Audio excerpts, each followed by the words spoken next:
Assalamualaikum warahmatullahi wabarakatuh. Sebelumnya perkenalkan, nama saya Supriyanto dengan NIM 210240140022 dari kelas A1 Informatika. Pada kesempatan ini saya akan menjelaskan komponen-komponen atau unit dalam CPU atau komputer. Di sini yang pertama akan saya jelaskan yaitu motherboard.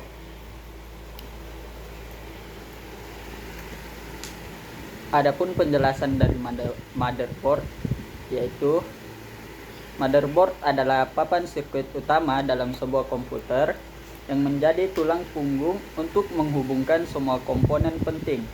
Komponen-komponen seperti CPU, RAM, hard drive, dan perangkat lainnya terhubung ke motherboard melalui slot atau konektor yang telah disediakan. Adapun fungsi dari motherboard yaitu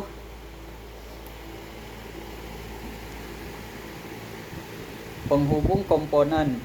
Motherboard berfungsi sebagai media penghubung antara semua komponen komputer, memungkinkan mereka untuk berkomunikasi satu sama lain. Pengaturan daya. Motherboard mengatur distribusi daya listrik ke setiap komponen yang terhubung. Pengaturan data. Motherboard mengatur aliran data antara CPU, memori, dan perangkat lainnya. Pengaturan periferal. Motherboard mengatur koneksi perangkat eksternal seperti keyboard, mouse, printer, dan perangkat USB lainnya. Adapun kegunaan dari motherboard yaitu penyedia slot untuk komponen. Motherboard menyediakan slot untuk memasang CPU, RAM, kartu grafis, kartu suara, dan kartu jaringan. Interkoneksi memungkinkan komunikasi antar komponen melalui bus dan jalur data yang tersedia. Penyedia port. Motherboard menyediakan berbagai port untuk koneksi perangkat eksternal seperti USB, HDMI, audio, dan Ethernet. Upgrade dan ekspansi. Motherboard memungkinkan upgrade komponen seperti menambah RAM, mengganti CPU, ataupun menambah kartu ekspansi. Di sini saya akan memperlihatkan apa-apa saja komponen yang terdapat pada motherboard.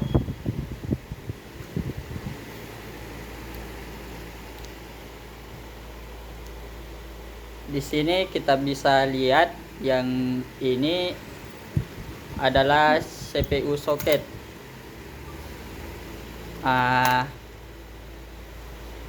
Yang pada bagian ini, yang ini audio line, di sampingnya itu USB port, yang di atas sini LAN port, yang ini VGA port, di sini ada game port, di sini PS2 keyboard, yang ini PS2 mouse,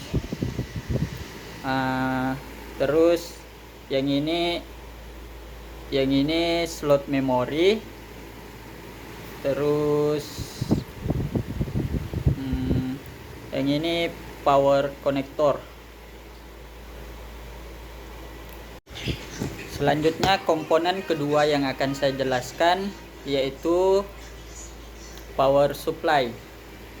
Adapun pengertian dari power supply itu sendiri adalah power supply atau unit catu daya adalah perangkat keras yang menyediakan daya listrik untuk semua komponen dalam sebuah komputer. Power supply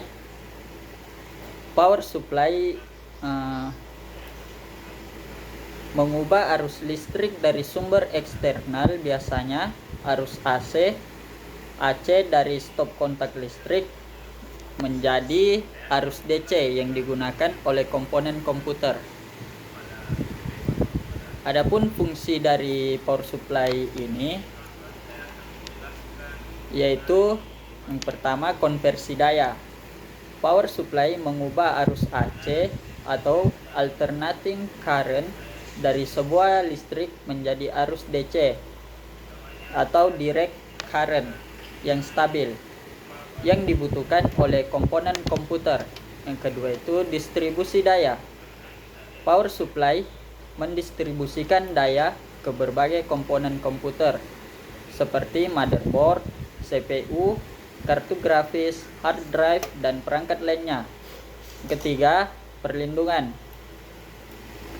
Power supply melindungi komponen komputer dari lonjakan listrik, tegangan berlebih, dan kondisi daya tidak stabil lainnya dengan menyediakan fitur proteksi seperti over voltage protection, over current protection, dan short circuit protection. Adapun kegunaan dari power supply ini, menyalakan komputer. Power supply adalah komponen utama yang diperlukan untuk menyalakan komputer. Tanpa power supply, komponen-komponen komputer tidak akan mendapatkan daya dan tidak dapat berfungsi. Yang kedua itu stabilitas sistem. Power supply yang baik menyediakan daya yang stabil dan bersih, yang penting untuk kinerja optimal dan umur panjang komponen komputer. Yang ketiga, kompatibilitas daya. Power supply memungkinkan penggunaan berbagai komponen dengan membutuhkan daya yang berbeda dan menyediakan berbagai jenis konektor dan output daya yang sesuai. Yang keempat, efisiensi energi. Power supply modern seringkali dirancang untuk efisiensi energi yang tinggi, mengurangi konsumsi daya, dan menghasilkan lebih sedikit panas. Ini adalah power supply. Di sini adalah kabel arus pengantar AC menjadi DC. Adapun komponen ketiga yang akan saya jelaskan yaitu RAM. Ini adalah RAM. Penjelasan dari RAM itu sendiri. RAM atau Random Access Memory adalah jenis memori komputer yang digunakan untuk menyimpan data sementara yang sedang digunakan atau diproses oleh CPU. Data dalam RAM bisa diakses secara acak, yang berarti setiap lokasi memori dapat diakses dengan waktu yang hampir sama, terlepas dari lokasi fisiknya dalam memori. Fungsi dari RAM yang pertama menjadi penyimpanan sementara. RAM menyimpan data dan instruksi sementara yang sedang digunakan oleh CPU. Ini memungkinkan akses cepat terhadap data yang dibutuhkan untuk operasi dan proses yang sedang berjalan. Meningkatkan kinerja. Dengan menyimpan data sementara, RAM memungkinkan CPU mengakses informasi dengan cepat tanpa harus menunggu dari media penyimpanan yang lebih lambat seperti hard drive atau SSD. Selanjutnya, multitasking. RAM memungkinkan komputer untuk menjalankan beberapa aplikasi secara bersamaan tanpa memperlambat kinerja secara signifikan karena data dan instruksi dari setiap aplikasi dapat disimpan dan diakses dengan cepat. Kegunaan dari RAM yang pertama, menjalankan aplikasi. RAM digunakan untuk menyimpan data aplikasi yang sedang berjalan, termasuk sistem operasi, aplikasi perkantoran, browser web, dan perangkat lunak lainnya. Yang kedua, memproses data. Saat bekerja dengan data besar seperti mengedit video atau gambar, RAM memungkinkan akses cepat dan efisien terhadap data, meningkatkan kecepatan dan kinerja keseluruhan. Yang ketiga, buffering. RAM digunakan sebagai buffer sementara untuk data yang sedang dipindahkan antara perangkat keras dan perangkat lunak, seperti saat menonton video streaming atau memutar musik. Yang keempat, virtual machine. RAM memungkinkan menjalankan virtual machine yang membutuhkan memori besar untuk menjalankan sistem operasi dan aplikasi secara bersamaan di dalam lingkungan virtual. Ini adalah penampakan dari RAM itu. Ini adalah RAM CPU. Selanjutnya komponen CPU yang akan saya jelaskan yaitu prosesor. Pengertian dari prosesor yaitu prosesor atau sering disebut CPU atau Central Processing Unit adalah unit pemrosesan utama dalam komputer yang bertugas mengeksekusi perintah dan mengolah data dari perangkat lunak. CPU sering dianggap sebagai otak dari komputer karena perannya yang krusial dalam menjalankan operasi komputasi. Adapun fungsi dari prosesor ini yaitu yang pertama eksekusi instruksi. CPU mengeksekusi instruksi-instruksi dari perangkat lunak dengan menjalankan serangkaian operasi aritmatika, logika, kontrol, dan input atau output. Yang kedua, pengendalian operasi komputer. CPU mengontrol semua operasi komputer dengan mengarahkan aliran data antara komponen-komponen komputer seperti memori, hard drive, dan perangkat input ataupun output. Pengolahan data. CPU melakukan pengolahan data yang diperlukan untuk menjalankan aplikasi dan tugas-tugas yang diberikan oleh pengguna atau sistem. Adapun kegunaan dari CPU ini, yang pertama, menjalankan sistem operasi dan aplikasi.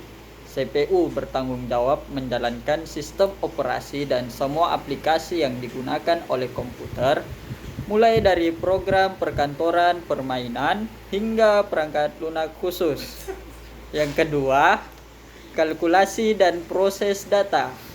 CPU mengerjakan kalkulasi matematis, logika, dan operasi kompleks lainnya yang diperlukan oleh aplikasi dan tugas komputasi.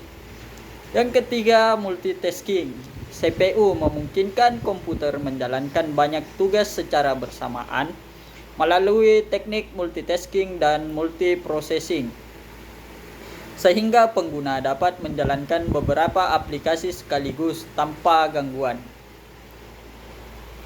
Yang keempat, kecepatan dan kinerja. CPU yang lebih cepat dan lebih kuat dapat meningkatkan kinerja keseluruhan sistem, memungkinkan aplikasi berjalan lebih cepat dan responsif.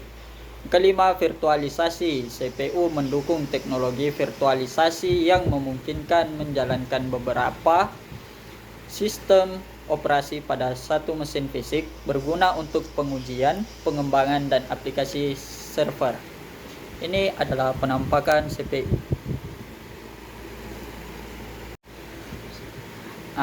Komponen yang terakhir yaitu VGA card atau kartu grafis.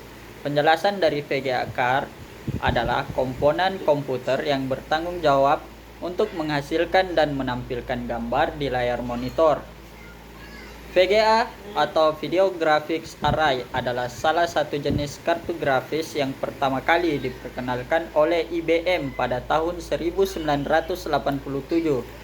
Tetapi istilah ini sering digunakan secara umum untuk merujuk pada kartu grafis. Adapun fungsi dari VGA card yaitu yang pertama, proses rendering grafis, yaitu VGA card memproses data grafis dan mengubahnya menjadi sinyal yang dapat ditampilkan oleh monitor. Ini termasuk rendering 2D dan 3D, tekstur, bayangan, dan efek visual lainnya. Yang kedua, meningkatkan kinerja grafis dengan memindahkan beban pemrosesan grafis dari CPU ke kartu grafis. Kinerja keseluruhan sistem meningkatkan, terutama dalam aplikasi yang membutuhkan grafis intensif seperti game, desain grafis, dan pengeditan video. Selanjutnya, mengatur resolusi dan refresh rate. Kartu grafis memungkinkan pengaturan resolusi layar yang lebih tinggi dan refresh rate yang lebih cepat, menghasilkan tampilan yang lebih jelas dan halus. Adapun kegunaan dari VGA card ini, yang pertama, gaming. Kartu grafis yang kuat sangat penting untuk bermain game modern dengan kualitas tinggi, mendukung rendering cepat dan real time dari grafis yang kompleks dan detail. Yang kedua, desain grafis dan pengeditan video. Profesional dalam bidang desain grafis, animasi, dan pengeditan video memerlukan kartu grafis yang mumpuni untuk bekerja dengan perangkat lunak seperti Adobe Photoshop, Illustrator, Premiere Pro, dan After Effects. Yang kedua, pemrosesan data sains dan teknik. Banyak aplikasi ilmiah dari teknis, termasuk simulasi, pemodelan 3D, dan analisis data, memanfaatkan kemampuan pemrosesan paralel dari GPU atau Graphics Processing Unit pada kartu grafis, virtual reality VR dan augmented reality atau AR. Kartu grafis yang canggih diperlukan untuk menjalankan aplikasi VR dan AR yang memerlukan rendering grafis yang sangat cepat dan responsif untuk pengalaman yang imersif. Yang terakhir, tampilan multi monitor. Kartu grafis memungkinkan koneksi dan penggunaan beberapa monitor sekaligus, berguna untuk pekerjaan multitasking dan produktivitas yang lebih tinggi. Itulah penjelasan mengenai komponen-komponen yang terdapat pada CPU atau komputer. Sekian dari saya. Apabila ada kurang dan salah, mohon dimaafkan. Wabillahi taufiq wal hidayah. Assalamualaikum warahmatullahi wabarakatuh.